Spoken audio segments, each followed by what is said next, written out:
Hello, I'm Kristen Rogers. It's Wednesday, January 15th. Here's a look at today's top stories from your trusted local news source. The Telegraph-Herald is reporting that the Unity Point Health Findlay Hospital will stop offering inpatient pediatric services.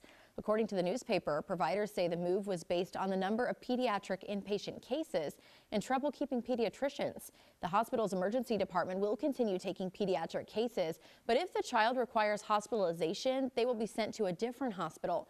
This decision does not impact patients getting outpatient care and the neonatal care unit.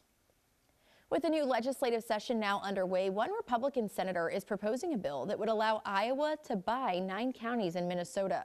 Senator Mike Boozalo introduced the bill. He argues it will allow Iowa to grow more agricultural investments and allow about 180,000 Minnesota residents to receive lower income and business taxes. This is similar to a bill in Indiana that would allow the state to purchase several Illinois counties.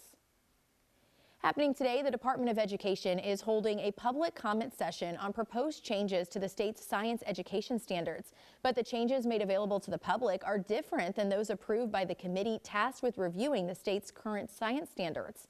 State science standards set the goal for what students should be achieving in school. TV9 obtained a copy of the documents the committee sent to the Department of Education, and it doesn't match the documents released to the public. For example, the new version replaces mentions of climate change with the term climate trends or phrases like change over time.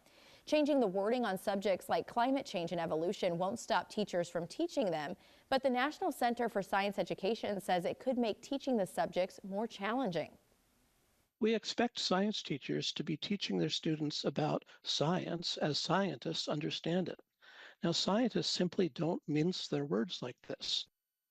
The public comment session on the proposed changes will happen from 4 to 6 today at the Lindquist Center on the University of Iowa campus. The Des Moines Register is reporting that the state will pay $440,000 to settle a disability discrimination case from a former Department of Education employee. In 2022, Amy Williamson, the former deputy director with the department, was placed on medical leave for internal bleeding. Her doctor advised her not to return to work. She says she resigned after she faced retaliation for complaining to the governor's office about civil rights violations. She later applied for unemployment benefits, but the department denied it. She appealed that decision. The state agreed to settle the case. For all the latest headlines, download the KCRG TV9 News app. You'll get breaking news alerts and can watch stories and newscasts when it's convenient for you. Download the KCRG TV9 News app for free on both iPhone and Android devices.